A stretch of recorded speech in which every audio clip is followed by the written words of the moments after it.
Hello students, good morning to all. Hope you all are doing well and you are all safe and happy.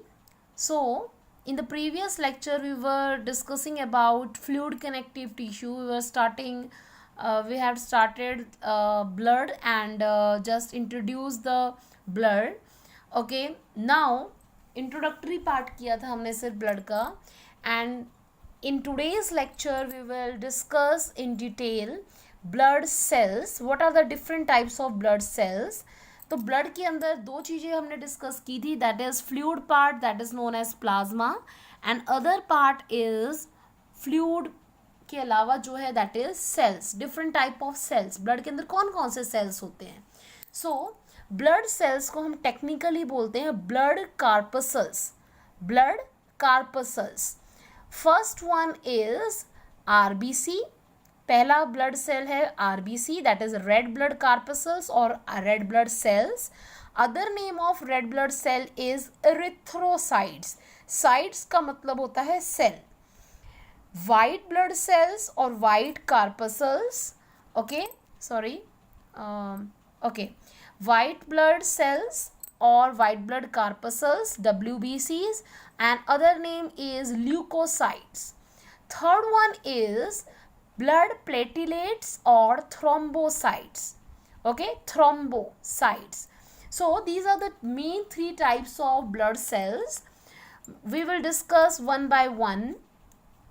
Erythrocyte बहुत ही small size के होते हैं, circular होते हैं, biconcave होते हैं. बाइकनकेव का मतलब है अगर इसको हम स्फेरिकल एक कंसिडर करें तो दोनों साइड इसका जो सरफेस है वो ऐसा होता है, धसा हुआ.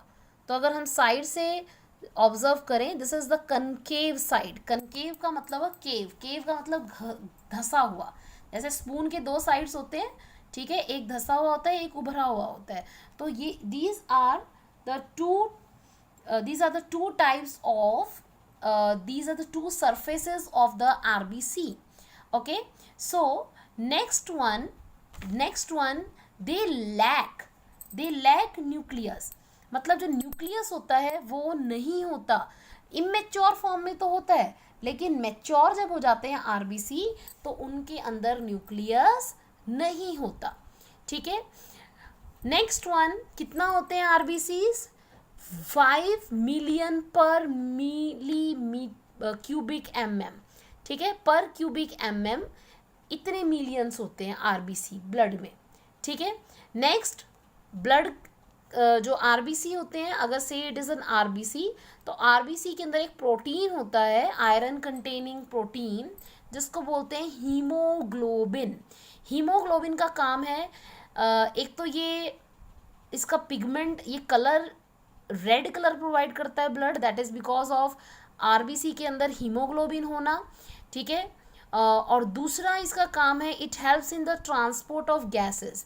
जो गैसेस हैं ऑक्सीजन और कार्बन डाइऑक्साइड, उसके जो ट्रांसपोर्ट में, बॉडी में ट्रांसपोर्ट जो होती है, that is because of haemoglobin.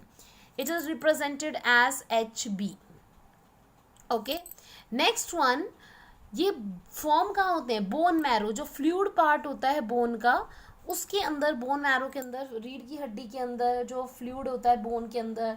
ठीक है. हमारी थाई बोन के अंदर जो बोन मैरो, तो बोन मैरो के अंदर इनका फॉर्मेशन होता है. और लाइफ स्पैन कितने दिन तक जिंदा रहते हैं? 120 डेज. एक अगर सेल 120 डेज तक जिंदा रहता है तो इसका मतलब है कि ये 120 डेज के बाद नए आरबीसीज बनना स्टार्ट हो जाते हैं. ठीक है.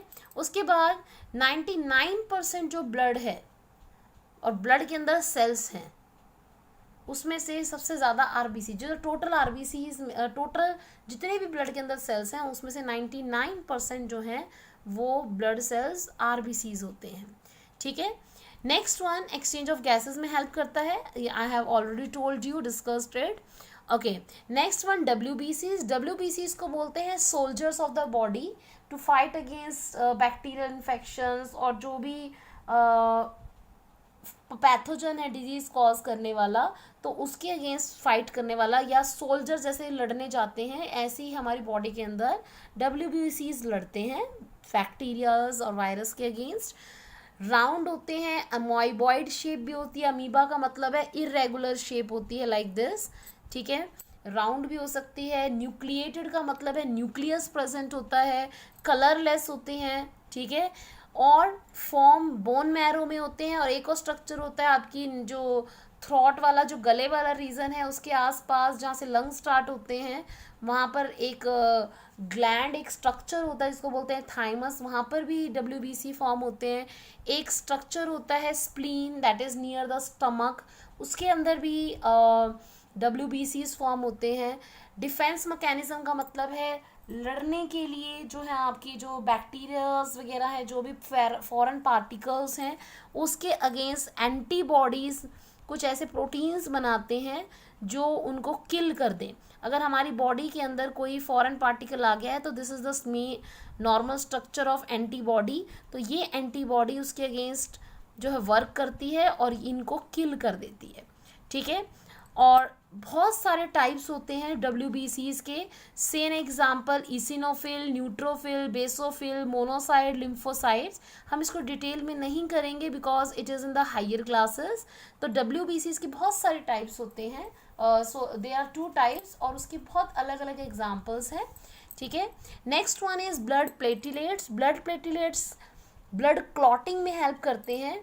ब्लड क्लॉटिंग कब, जब किसी को कोई इंजरी हो गई है या in case of any wound, कोई घाव हो, कोई घाव का मतलब है सिंपल इंजरी ही कंसिडर करो, किसी को चोट लग गई है, ब्लीडिंग हो रही है, तो उस ब्लीडिंग को रोकने के लिए ये जो ब्लड प्लेटिलेट्स होते हैं, these helps in the blood clotting, clot बन जाना, ब्लड का क्लॉट बन जाना। जब किसी की चोट लग जाती है तो यहाँ पर खून रुक जाता है और एक ऐसे ब्राउनिश कलर का जो है एक स्ट्रक्चर ऑब्जर्व होता है सरफेस पर, this is called mesh like structure, ठीक है। ये ब्लड क्लॉटिंग का रिजल्ट है। अगर किसी के अंदर ब्लड क्लॉटिंग नहीं हो रही है, इसका मतलब उसके अंदर ब्लड प्लेटिलेट्स काम अच्छे से नहीं कर रहे हैं। So this is all about blood cells and this is all about blood, ठीक है। Next we will discuss lymph, okay. In the next lecture we will discuss about the lymph. Okay students, thank you.